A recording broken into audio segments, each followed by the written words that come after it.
welcome to the UN Brief. I'm your host, Maya Plants. Today we interviewed Andrew Steins, Assistant Director General at the World Intellectual Property Organization in Geneva, where we spoke about the General Assembly, the participation of women in the innovation ecosystems, and much more. Thank you for watching the UN Brief, and don't forget to subscribe.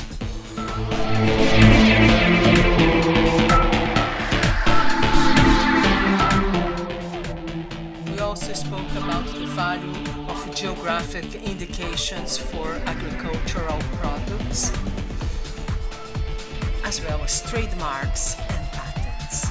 Thank you for watching the UN Brief. I'm your host, Maya Plants. Don't forget to subscribe.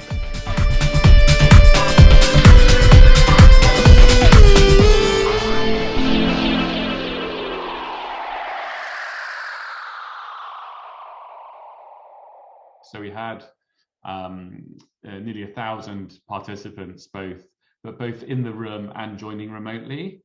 And so I think it was, if you like, actually, we've been doing hybrid meetings for a while, but I think it was the sort of a bit of the return after COVID. It wasn't the complete return, and people wearing masks, and we had the distancing and so on. But we still managed to get about 400 physical attendees, which is pretty good given. Yes, that signals a return. Everybody's eager, I think, to be back in the room, right? To see face to face. Exactly, and I think that in a way that was what was most interesting to me, was that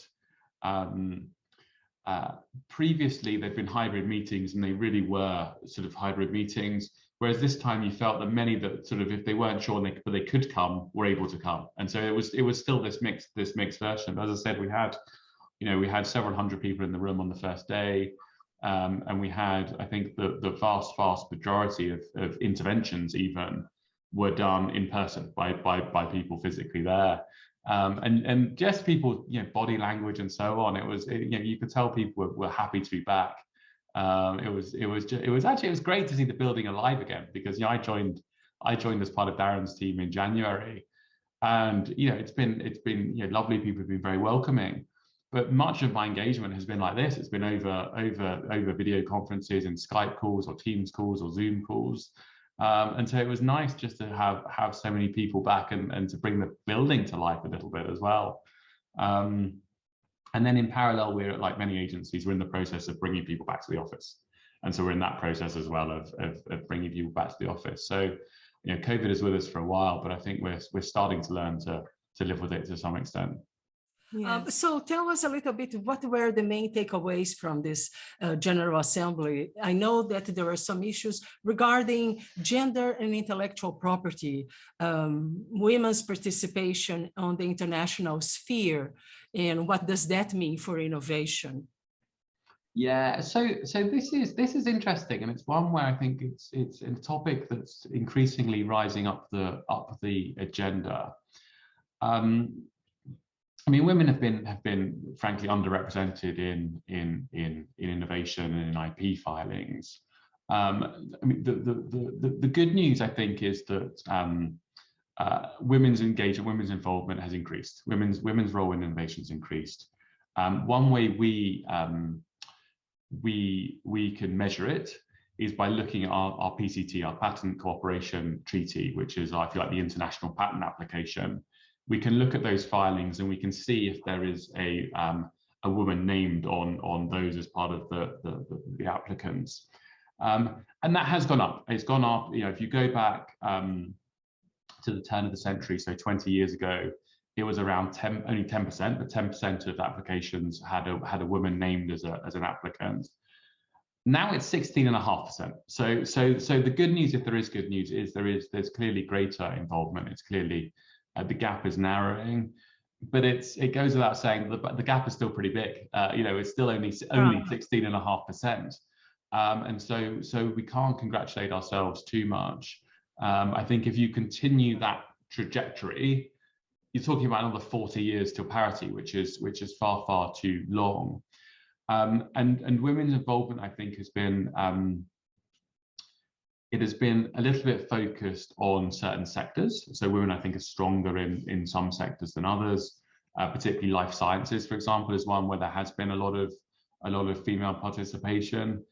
There's more female participation compared to the average in public research, actually. So the female involvement actually is much lower in private sector funded activity than in public sector funded universities and so on. So there are differences. The differences geographically as well. So Latin America does pretty well, actually. So Latin America is nearly 20% of applications. Europe does quite badly. Europe's at about 14%. Africa 12%. So so there's a geographical difference as well, but they are all low, and they're all well below 50%. And so a bit of the thinking here is, look, no one at face value, IP is gender neutral. No one has a different patent system or different trademark system or different design system for women. But the reality is, if you look at the numbers, there is that women are having challenges in accessing those routes, those systems. There was a question also, I think, that was raised, that was perhaps that the systems are not designed in a certain way that include the gender dimension. There seems to be an issue there too. I remember hearing some of the delegates commenting on that, that there is a question of design as well. That technically we always say technology is neutral, right? But indeed, if you have just a room with white male, young male from a certain area in the globe, together in a room, they will think about the issues of the design of even the simple thing as a design of the website where the form is going to be. There will be a certain way of thinking that perhaps is slightly different, right? For women or for people from other cultures. So there are structural issues seemingly too that needed to be addressed. And I seem to see that there will be a movement towards that, to looking at the websites, looking at the processes. I think that's right. I think it's something where the research is limited, and so we need to do more research on this. We need to look at the data and so on. But I would agree with you. I mean, in a way, the earlier data, the number of applicants and so on, sort of points to that somewhat. And so there are, in a way, it's not dissimilar sometimes to some of the same challenges you see around small and medium-sized companies and so on, which is, and this is a generalization, but I think there's some truth in it, in that women, female owned businesses, female innovators, female creators, it's often a resource question, for example, around accessing those, or a lack of expertise. And a bit of the challenge then is, if you have a system that's very complicated or time consuming or expensive, even though it's not designed to discriminate women, it has that effect in practice. And so I think that's very much, you're absolutely right, that's very much what we need to look at, which is to say, no one went out to design the system this way, but is the reality that, if you're, for example, particularly, a female designer in a developing country, the extent to which you get to thinking about a trademark, it's not going to be the thing you do at 9 o'clock in the morning. It's the thing you're going to do at 9 o'clock at night. You're probably also looking after a family, looking after kids, doing lots of other things. And so therefore, if this process is difficult, if this process is complicated, if it's time consuming, expensive, it's probably going to be the thing that doesn't get done. And that's just, that's the nature of this. And therefore, over time, you start to see this difference. So of course, it's not true for in all cases, but I think on average, it's something that we need to go and look at. I worked a bit on the trade and gender, discussions in my previous role, and that was again similar. It was one where you could see in the trade system, women traders found themselves having a different experience in practice to male exporters.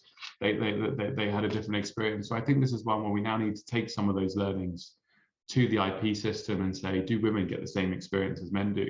You know, when a female, you know, when a female designer goes to the IP office or goes to an IP lawyer and says, I've got a great design, I want to protect it, do they get the same encouragement, the same engagement as a male designer? I think they're the questions we need to look at. So the data's not there, but the anecdotal data I think certainly points to the fact there's a lot more that we can do. And what are the challenges to integrate intellectual property and innovation at the national level for country members, and how WIPO can help? Yeah, so I mean, this is if you like, you know, at the heart of you know, much of what we're doing. At the General Assemblies of 10 days or so ago, members approved a number of things, but they approved our new medium-term strategic plan. They approved our program budget, and this was, you know, this topic was in a way at the heart of many of the proposals and thinking that are in those documents. Yeah, the challenge we see, I mean, every country is different, of course, every country is different, but there are certainly a certain number of challenges that we see time and time again. Lack of awareness of IP is one that sort of it's firmly, you know, frequently there. A shortage of skills, be those IP law skills, be those commercialization skills. How do you take a product? How do you take an idea to market? Skills is a challenge. Often the way in which IP is overseen in a country can be a challenge. Often it's fragmented. Often you find that different parts of IP sit in different government ministries. It's something where often you find a very fragmented system at a country level. And then there are a bunch of if you like, broader challenges that affect other things as well as IP, but clearly have an impact, you know, access to finance, and so on. And we, you know, the role of WIPO is very much to support our members in overcoming those.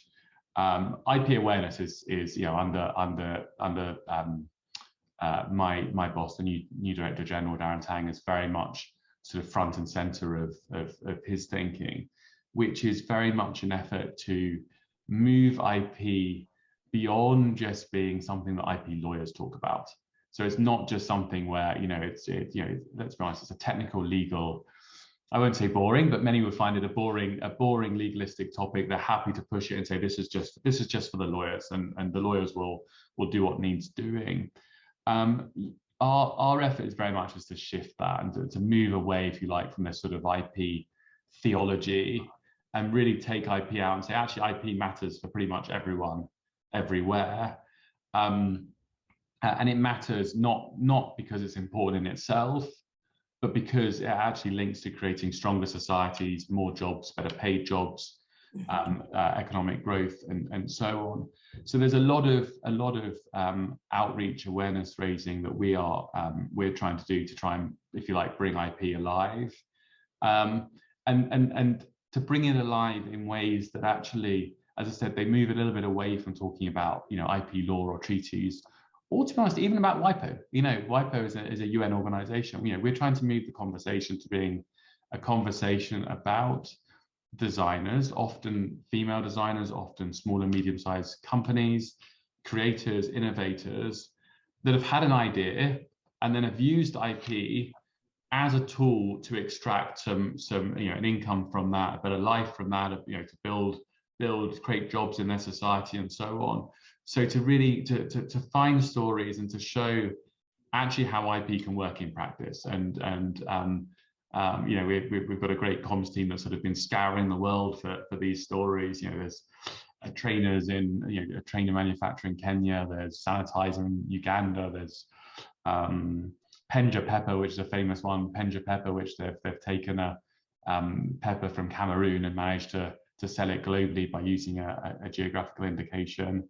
Handbag makers in El Salvador. There's loads of these stories. You know, And they're interesting stories, they're human stories. Right, because that's where the value is created, right? That's where the value, and wealth is created, and women sometimes are not aware, right? And also the innovation ecosystems tend to favor, say, oh, one idea is not that important, it's execution that's important. When women go searching for capital, that's a common trope, right? Which is quite not accurate, because indeed, if your idea is any good, it's worth protecting, right? Or your idea can be just a take on something that exists already in the world, but you are going to do in a certain way that are going to serve better the needs of a certain demographic.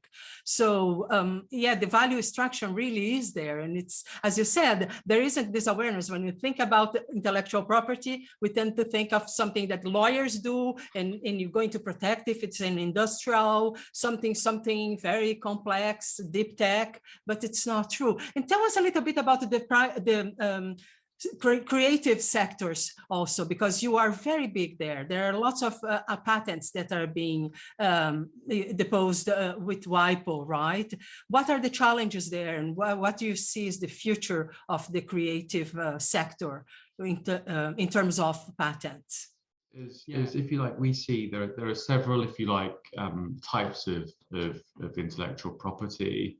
The one that many sort of leap to is patents, and it's extremely important for WIPO. It's extremely important for the world.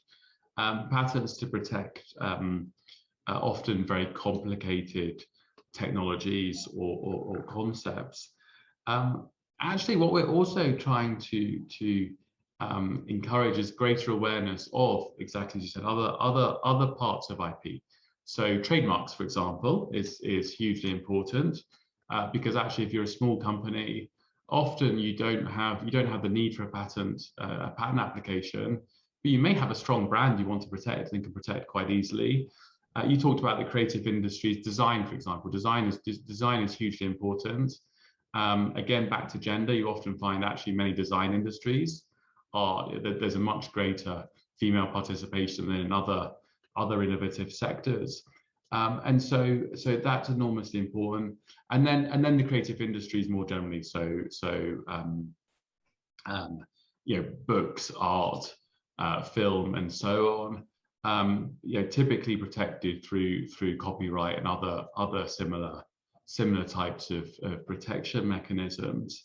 And actually, in many cases, real engines of growth in many economies. And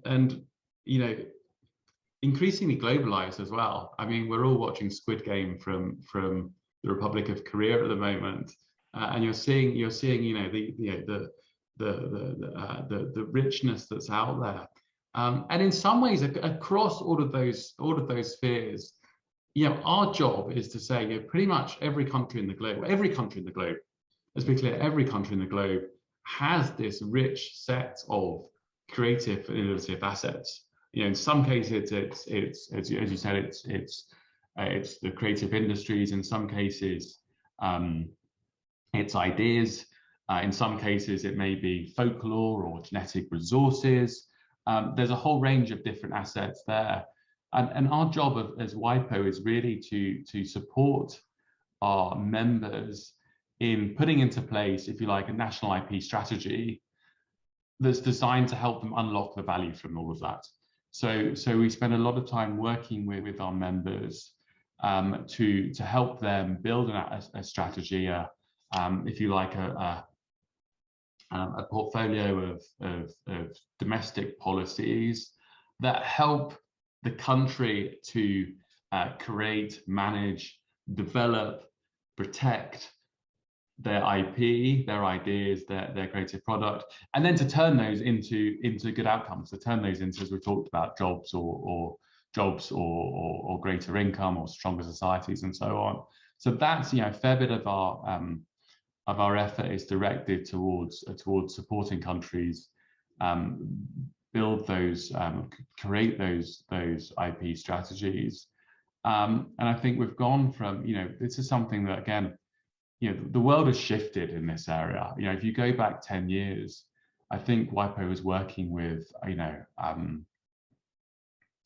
6, 8 countries, you know, a handful of countries on IP strategies.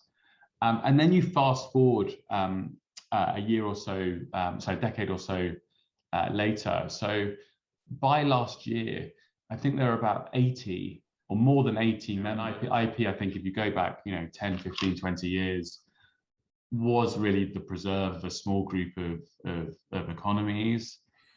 And I think in the past 20 years, you've seen IP actually spread really globally, and you know, all the reasons. So what are the shifts are you witnessing in terms of innovation in the global south?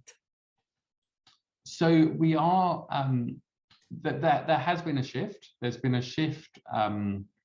You mean sectors, like you'd have more people from the creative industries in Latin America, for instance, come to you, or is that something else, or is it software development, or is hardware, or what sectors somewhat got ahead, you know, being more present in WIPO?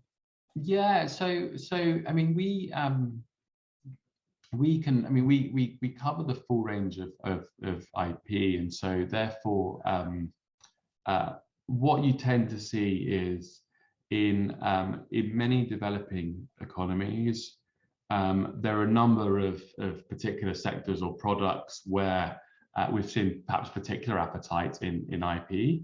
And so often in farm products, agricultural products, yeah, that's been an area where we talked about Penja pepper, for example, but where, you know, you can really see there's you know, the global market for many agricultural products is a commodity market.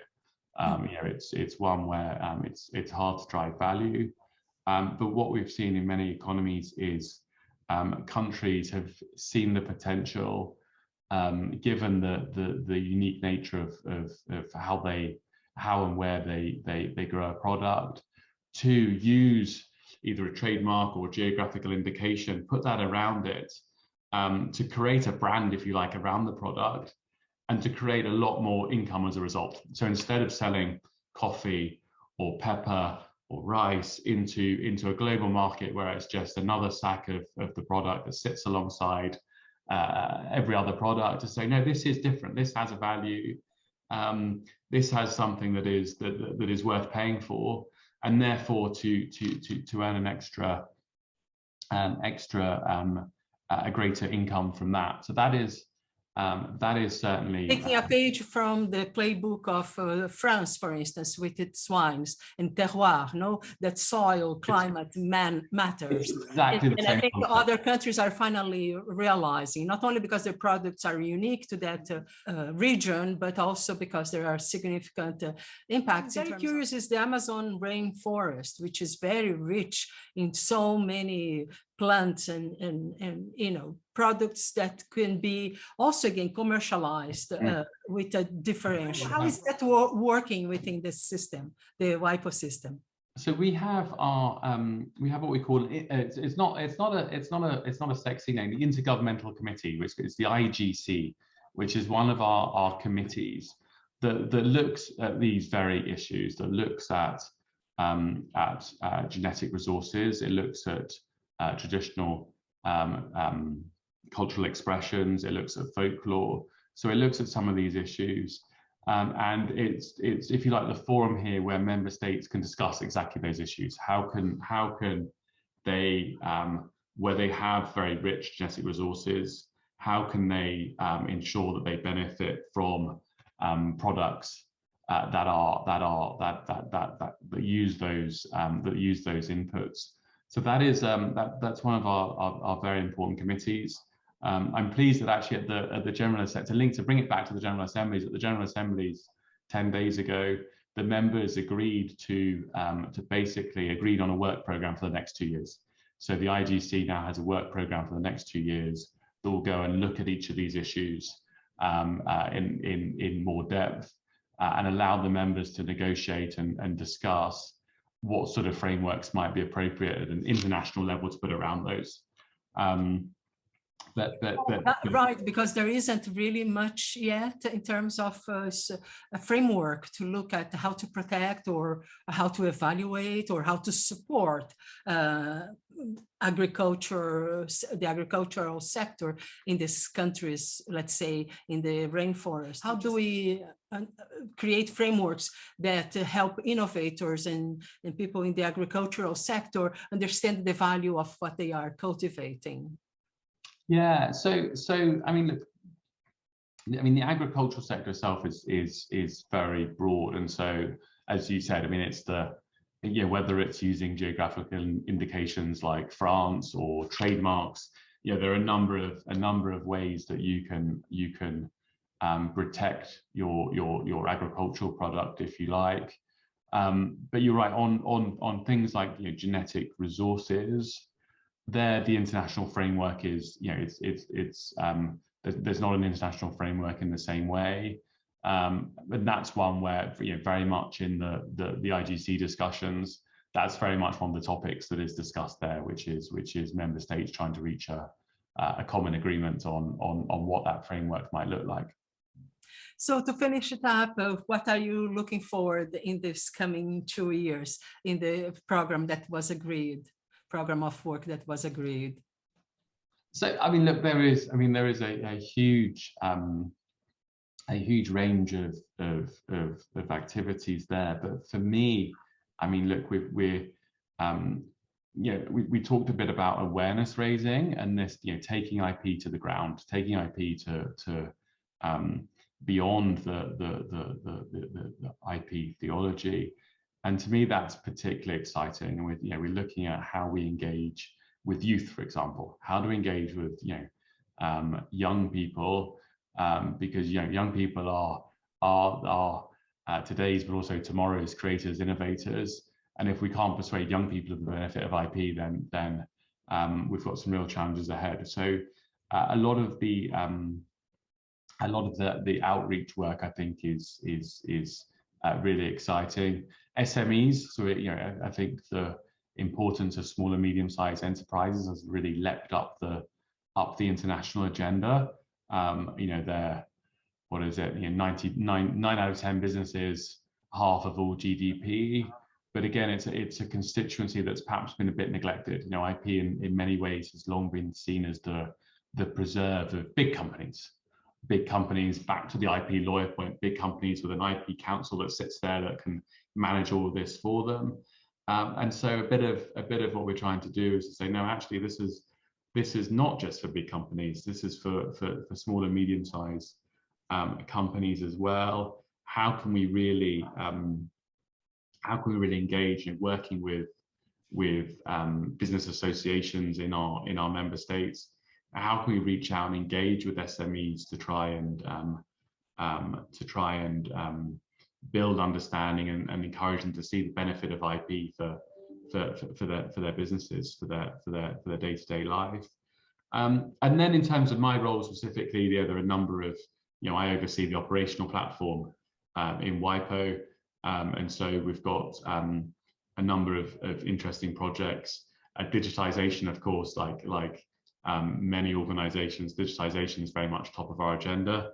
How can we make our processes, our systems more accessible, easier to use, faster, and so on. Languages is very high up my list. How can we continue our journey to being a really multilingual organization? It's critical for all the things we've talked about in terms of, if you want to take IP to the ground and really reach out to those bits of the world that have not experienced or not seen IP before, we need to speak the language of those people. So our General Assembly's approved our new language strategy, which is very much around, very impact focused, very much around saying how can we use engagement in a multilingual way, really to maximize our outreach and maximize our impact. So that's a few, but I think it's an exciting period. It's an exciting period to be in IP, and it's an exciting period to be at WIPO.